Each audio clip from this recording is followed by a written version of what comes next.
Hi, I'm Guy Shepherd, and this is another episode of Under the Influence.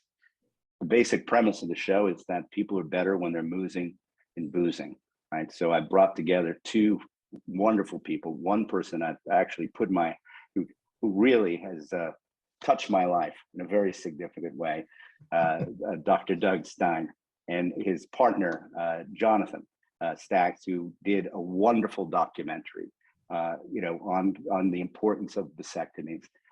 He's I think he won 2 Emmys, right? And also you're up for 2 Academy Awards. And the doctor, what goes for him, when I pulled into his office to get my vasectomy, right at the corner was a McDonald's, I believe, right? And when I came in, and I'm like, McDonald's had there's the golden arches, and I think he deserves the golden testes because he's done over 50,000 vasectomies, people. Right, and you're looking at a very satisfied customer. But before we start, let's have a cheers. I don't know if you can see your glass. We have to start to drink. Cilantro. And we emphasize all the time, it's like, we're not trying to make people not have children. We just want people to be conscious of the children that they want. It's a really big difference. It's really empowering men to make positive choices about their family size. There's a shift going on. And I don't know that I think it's like we're seeing something happening on the planet that's a little scary, but it's a little exciting. It's a little weird, but there's a lot of young people who are making the decision to not have children. And, and they don't want accidents, and they don't think it's a woman's responsibility. And it's just something they don't want. They don't want to bring children into the world. They think either it's not what they want. And I certainly. They're watching the news. They're watching the news. Right?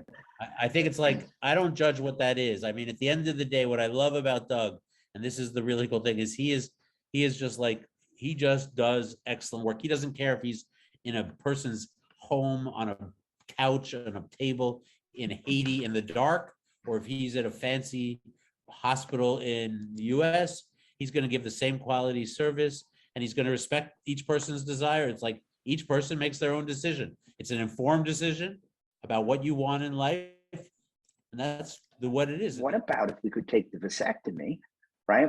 The reversible no scalpel approach, right? And the reason why I say reversible no scalpel, in case in the future you marry a woman who wants to have an Etsy kit, do it the old-fashioned way. I guess you could go through the pain and try this thing. But if you had all those guys tested in a freezer, and you get a vasectomy after that, what a way for a man to go through life. Like if you could go back, Jonathan, if you could go back and say, what would have happened if I was 21 years old, or even even in college, or even let's go back. I'd give this to a kid for a bar mitzvah present. You're a man now, right? It's like let's load up, the freezer with your best guys, and then let's go have a reversible vasectomy, and then you get to go through life, and no one can take you off your trajectory. Right? Maybe you could get an STD, but no one's going to come out there and say you're a father.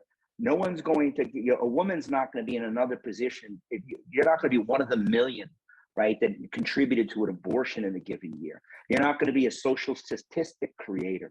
I just thought it was almost like a Reese's peanut butter cup. You get the chocolate and the peanut butter, you put them together, and you could have a revolution. And I just think that this would help men. Hey, Doug, I have a question. What does it cost? Let's just say Guy's idea was viable. Like literally, you get the best sperm of your life. You get the 16-year-old version of your sperm, and you freeze it. Let's just assume it's all good. Putting aside the cost of freezing sperm and preserving it, which has gone down in price enormously. What is the actual cost to, you met your woman, you made a decision, you consciously are ready to make a child. How much does it cost to go from that idea, from your frozen sperm to a child? Like what is the cost of that? Not much, because you're actually freezing semen.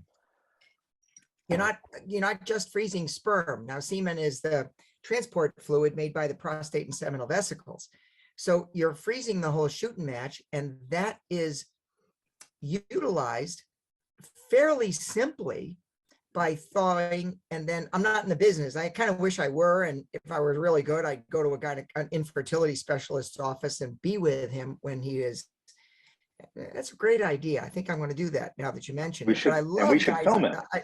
Guy is the person who, to me, really promoted this more than anyone else. I had always been an advocate of sperm storage, and it's the policy of my associate and me to call all men who register a vasectomy who are less than 30 and have had fewer than 2 children, because we don't want them to regret it. And I really strongly encourage sperm storage. I think I more strongly encourage it since meeting Guy and having him inspire me to be a little bit more proactive in that direction. But I would say that the average storage is about $1,000. And then thereafter, to retain it on average is probably about $100 a year. So the upfront costs are a little high. And my approach to the young man who may be in graduate school, he may be in a position where he's trying to work himself up toward the corporate ranks, but is still only making 30,000 a year. And gosh, doc, I can't handle $1,000. One of my techniques is to refer him to his parents. I said, how does your mother feel You told about me you that, getting yeah. it? Well, doc, she's not wild about the idea. she says I'm a little young to be doing this. I said, have your mother and your father go halves with you on preserving your semen. And that has worked on more than one occasion. I'd like to thank everybody, right? I think the conversation I couldn't imagine it going better. I mean, the idea that, I get to see my good doctor again. I get to see the man who helped me do it. And I think I have maybe an open mind and a handsome guy over there who's going to be Plan Man sponsored. Like, it comes with certain, it comes with swag.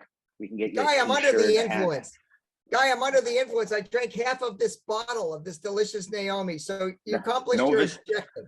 No vasectomies for you today, like tonight. Maybe you're on a pet or something. But it's like, I thank you. I mean, I really would love to kind of figure out how. I think our missions are complementary. I love the spirit of you guys and what you're about. Anything that we can do to help, we'd love to. Plan Man's page is your page.